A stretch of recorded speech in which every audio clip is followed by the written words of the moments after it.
suite à l'arrêté du ministre de l'Enseignement supérieur et universitaire en rapport avec les nouvelles mises en place en RDC, le directeur des cabinets du ministre Théophile Bemba est arrivé à Kananga ce jeudi 7 janvier 2016. Objectif, superviser les cérémonies de remise et reprise entre les comités de gestion entrant et sortant dans les institutions de la ville. Adélar Konzala, qu'accompagnait le conseiller en charge des coopérations et questions spéciales Boucha Boudik, sont accueillis au pied du régulier de la compagnie africaine d'aviation par tous les comités de gestion des institutions d'enseignement supérieur universitaire de la ville de Kananga, avec en tête le président de la conférence des chefs d'établissement.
L'homme se livre à la presse et dévoile son agenda. Le gouvernement attache un grand prix au secteur de l'ESU. Comme vous savez, ça fait longtemps que les comités de gestion sont en place. Vous savez également que le ministère était resté pendant longtemps sans titulaire, ce qui a favorisé, n'est-ce pas, la longévité de certains comités de gestion qui sont là. Alors, comme la gouvernance, que ce soit à l'ESU ou ailleurs, est une course à relais, il fallait quand même que ceux qui sont là cèdent le relais pour qu'on puisse aller d'un pas nouveau, qu'on puisse avoir un souffle nouveau. Nous venons superviser tout simplement. La remise en reprise se passe entre les sortants et les entrants. Nous sommes là pour veiller, regarder avec l'œil de la tutelle, pour nous assurer que les choses se sont bien déroulées et nous souhaitons que cette remise en reprise se déroule comme il se doit. Il a fallu attendre vendredi matin pour voir l'homme à l'œuvre. Tout commence par une séance de travail dite recommandée pour une passation pacifique des pouvoirs entre les sortants et les entrants en la salle de lecture de la bibliothèque de l'ISP de Kananga. Remerciant les sortants pour le travail abattu, le directeur des cabinets du ministre de l'Enseignement supérieur et universitaire a tenu à leur préciser qu'ils n'ont pas du tout démérité. Le professeur Adélar Konzaka les a encouragés en leur disant qu'on leur permet tout simplement de se reposer en tant que gestionnaire en le mettant à la disposition de leurs établissements respectifs, de sorte que si les comités entrants a besoin d'eux, que cela soit facile. D'où la demande leur formulée en vue de se disponibiliser. Le représentant du ministre de l'ESU a également appelé à la cohésion en vue du redressement de la refondation qui a besoin de l'apport de tout un chacun, surtout que la plupart sont professeurs. Cette exhortation terminée, les cérémonies ont eu lieu tour à tour à l'UNICAN, ISES, ISDER et à l'ISP de Kananga. Dans une institution comme dans l'autre, le fair play est de mise. Remise et reprise préparée et finie par les autres membres des deux comités de gestion. Le spectacle de quelques minutes entre deux géo-recteurs entrants et sortants, selon qu'on est dans un institut supérieur ou à l'université, consiste en la signature du PV, échange des dossiers, installation du numéro 1 entrant et présentation du nouveau comité devant la communauté présente. Il est supervisé par le directeur des cabinets du ministre de l'ESU, son conseiller en charge de la coopération et des questions spéciales, ainsi que du président de la conférence des chefs d'établissement de l'ESU du Kasaï central. À l'UNICAN d'abord, le sortant dresse son bilan constitué exclusivement de l'actif. Nous sortons en laissant à la ville de Kananga et à la province une université d'État. doté d'un campus. Ce campus comprend à ce jour un bâtiment comprenant 3 auditoires, un deuxième bâtiment comprenant 3 autres auditoires, un troisième bâtiment comprenant 10 bureaux, une fondation pour construire 10 bureaux et un bâtiment latrine. Et l'université n'avait pas d'adresse, nous lui avons donné une adresse. Son successeur résume son plan d'action à 3 niveaux de défis, notamment la construction matérielle et spirituelle, l'autonomie et assurance qualité, ainsi que l'ouverture et les rayonnements de l'institution. La relance de travaux sur le site Katambaye est d'une diligence sans délai. Toutefois, ces infrastructures, une fois acquises, ne seront d'aucune utilité si celles et ceux qui doivent en bénéficier ne sont pas préparés à en faire le meilleur usage. C'est à ce niveau que se situe la dimension spirituelle de la construction. L'autonomie de l'UNICAN demeure théorique, privée d'infrastructures propres et dépendante à 99% des professeurs visiteurs. L'UNICAN reste encore très dépendante. Il nous faut à présent relever ce défi afin de répondre aux normes d'une université autonome.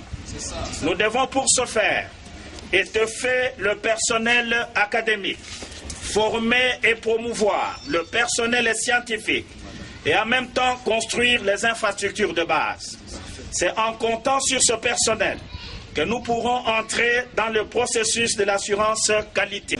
Pour que l'UNICAN rayonne, elle doit marquer et faire remarquer sa présence par des actions d'éclat, telles la participation au débat public sur les questions de société, l'entretien d'un partenariat actif avec les milieux économiques, industriels et politiques.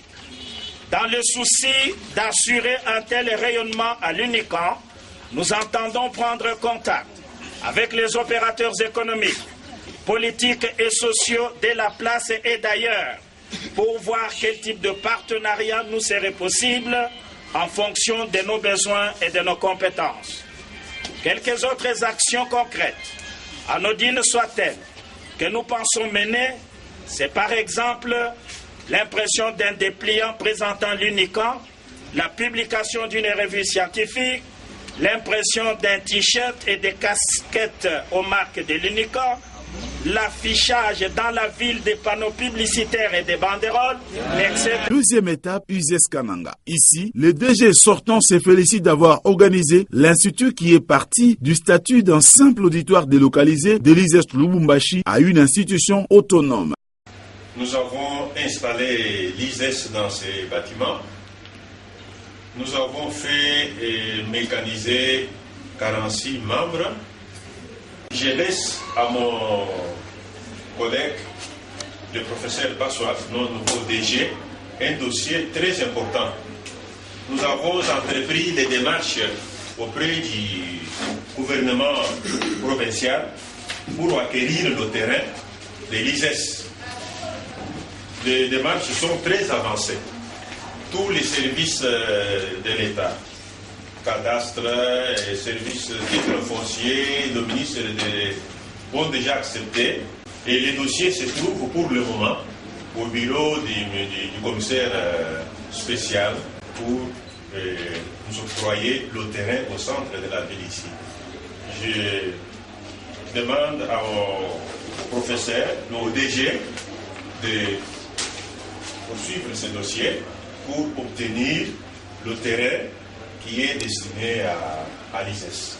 Pour sa part, son successeur tend la main à la communauté en vue, selon lui, d'atteindre les résultats escomptés. C'est vrai que nous venons de Kinshasa, c'est la capitale, et quand on arrive en province, on doit, n'est-ce pas, prendre le temps de s'acclimater. Mais parfois, on a aussi l'avantage d'apporter un plus, une plus-value. Et c'est à cela que j'invite les membres de la communauté, j'allais dire universitaire, mais de l'enseignement supérieur ici, de pouvoir nous accompagner afin de donner des résultats pour que ceux qui viendront après nous puissent aussi continuer. Je vous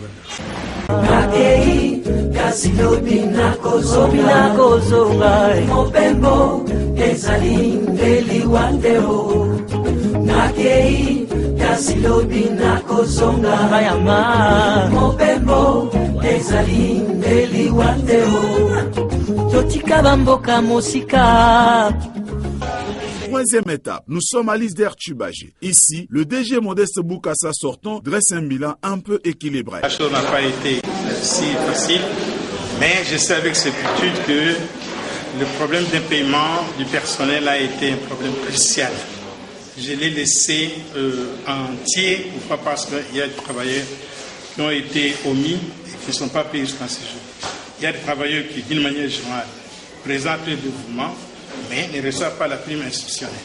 Il y a des travailleurs qui ont un numéro matricule, mais qui ne sont pas payés. Il y a des travailleurs qui ont été promus depuis 2004 jusqu'à ce jour, mais sont payés toujours à leur ancien grade.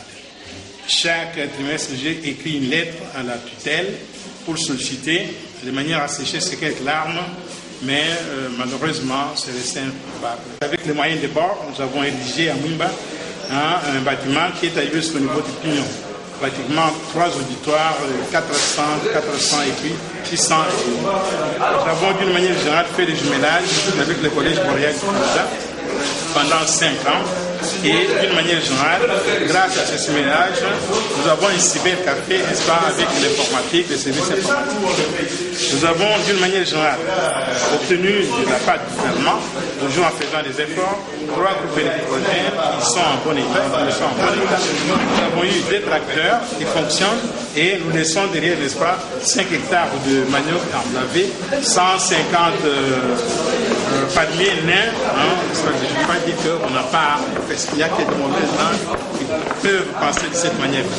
Il y a en jachère, pratiquement, le projet avec le collège de l'Institut, donc l'Université de Florence, pendant 5 ans, les accords sont signés pour que les enseignants ici aillent donner pour là-bas, que ceux de là viennent ici à l'ISDER, et que les enseignants qui sont les étudiants, qui sont plus outillés, puissent continuer les études, n'est-ce pas, en Europe, que les chefs de travaux qui, d'une manière générale, voudraient présenter leur DEA ou une thèse, ils peuvent aller pendant 5 ans être pris en charge par cette université-là. Son successeur, informé de la taille estimative de recettes locales et de blocage de la hiérarchie, plaide pour une franche collaboration. Ceux qui sortent de ce comité, qui ne se sentent pas partants ou qui ne se sentent pas partis, nous leur prions de rester à nos côtés, de rester au service de l'ISDER, de nous faire bénéficier de cette expérience abondante qu'ils ont emmagasinée. Ce qui est vrai, c'est que si on peut succéder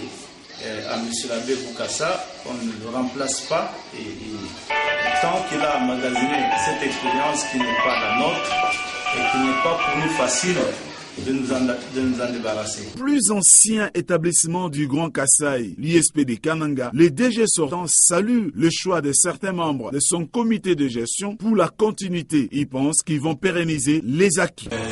Je félicite mon successeur, monsieur le professeur Nyoka Mwada. Moi, je suis très fier que lui, comme l'administratif, continue à diriger cet institut. Pourquoi? Parce que l'ISP Kananga a fait beaucoup d'efforts pour obtenir le 3e cycle. C'est très important. Et je bénis vraiment le ministre d'avoir accepté qu'il y ait continuité pour pouvoir faire revivre ce 3e cycle qui n'est pas facile. Je crois que eux qui ont vécu ça avec nous, je crois qu'ils peuvent faire quelque chose pour encadrer les futurs auditeurs, encadrer tout le monde pour que cette œuvre-là, qui n'est pas facile, puisse vivre. Son successeur promet la bonne gouvernance académique qui passe par le respect strict des textes.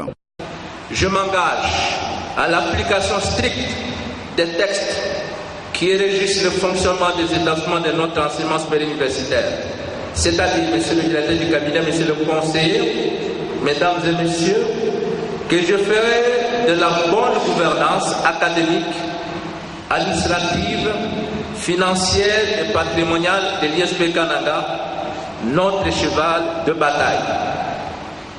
Pour relever le défi, j'aurai recours aux instruments juridiques qui réglementent le fonctionnement de l'enseignement supérieur universitaire dans notre pays, notamment la loi cadre sur l'enseignement national, l'ordonnance portant création de l'ISP Kananga, le vademecum du gestionnaire d'une institution d'enseignement supérieur universitaire, le statut de personnel de l'enseignement supérieur universitaire, le code de conduite de l'agent public de l'État, ainsi que les institutions académiques en vigueur. C'est-à-dire, monsieur le directeur du cabinet, monsieur le conseiller, mesdames, mesdemoiselles et messieurs, que je suis déterminé à mener une lutte sans merci contre les antivaleurs qui ternissent l'image de notre système éducatif dans leur visage au sein de l'ISP de Kananga. Mesdames, mesdemoiselles et messieurs, distingués invités, lorsque le rythme du tam-tam change, la danse, elle aussi change.